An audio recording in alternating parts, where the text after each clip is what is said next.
I've known Dr. Tom Clark since high school. In fact, he's a wonderful dentist here in Oldham County. But you know, there are some people who have a real stress level with dentistry and get really upset. I was one of those patients when I first started coming here. But, you know, I started looking around at some of Dr. Clark's patients. They didn't get upset. They didn't even utter a word. Here, let me show you. By day, Dr. Clark is like most dentists, mild-mannered, gentle, and knowledgeable.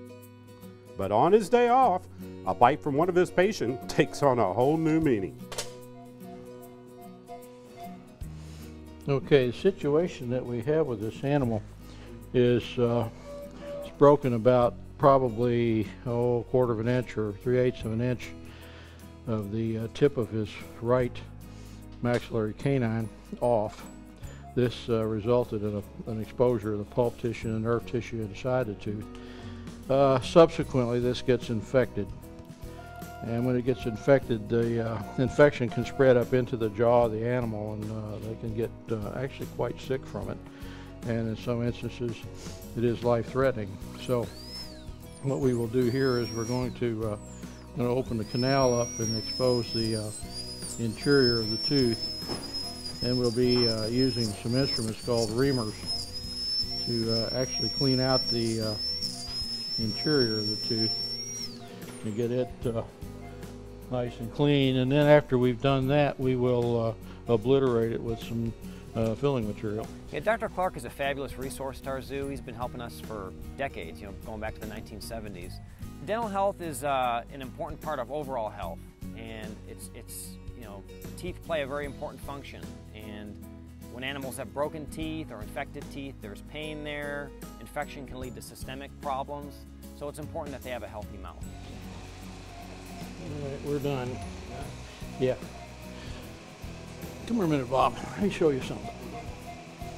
You know, it's really fun to do these kinds of procedures to these animals, but what I've always just really been fascinated with, look at the structures, look at the tongue. You know, you have a house cat, and they're a much smaller version of this, but you have essentially the same structures. This is very, very, well, it could just lick the meat right off the bone, but yet the underside is as soft as velvet. Well, LeBron's newly arrived at the zoo, and he went a standard period of quarantine, which every animal does when they come into the zoo. We watch them real close. We make sure that they're healthy and they're transitioning well to our zoo before they're put out on exhibit. And part of that quarantine is a quarantine exam by our veterinary staff. So under anesthesia, he had a full physical exam. We drew blood work, took some urine. Again, just making sure he's healthy and transitioning well. And during this physical exam, we noticed a fractured canine tooth. The vet determined that it needed a root canal. So Dr. Clark has done a lot of dental work for us, and he was called in to do that root canal.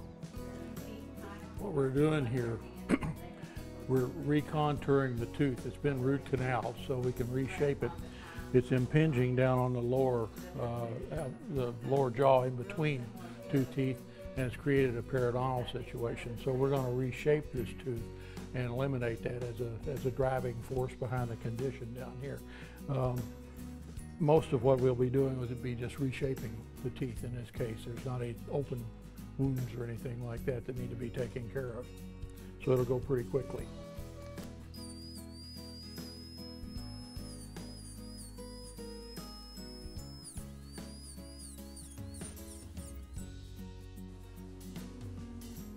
The procedure's not going to be as involved as we thought it would be. There's only one side that's of real concern. It's just like a razor. It's very, very sharp, and it wears against these edges here. As the animal chews, the jaw moves back and forth across the face of this tusk. Now, there's a little bit of a soft tissue injury right here that came from this peak. And what I'm going to do is I'm going to round that off so that you can see this side is a little bit more prominent than this side. So we're going to even that up. I'm also going to shorten. This prominence right here. And the one on the other side is where the real problem is. But I was surprised that it wasn't worse than what it was. But these were broken off right below the gum line, and they've grown out that much. They grow throughout the life of the animal.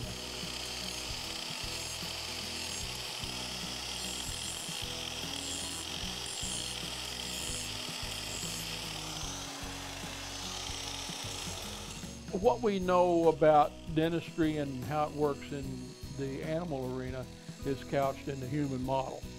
Most of the procedures that we use in humans work well in the animal world. Now, there's different sizes and shapes, different kinds of instrumentation that we have to use depending upon the animal, but principles are the same. And it works essentially the same way with predictable outcomes in the animal world as it does in the humans.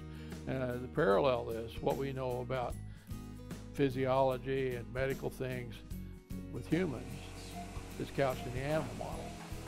So it's an interesting shift. Yeah, these animals that we have here are all ambassadors for their wild counterparts. So for example, pygmy hippos, there's less than 70 of them managed in North America. So to have two here is really cool, and people in Louisville can come out and see our hippos that are never probably going to get to West Africa to see pygmy hippos in the wild, you know. So these animals are ambassadors for their wild counterparts and, you know, play a very important role.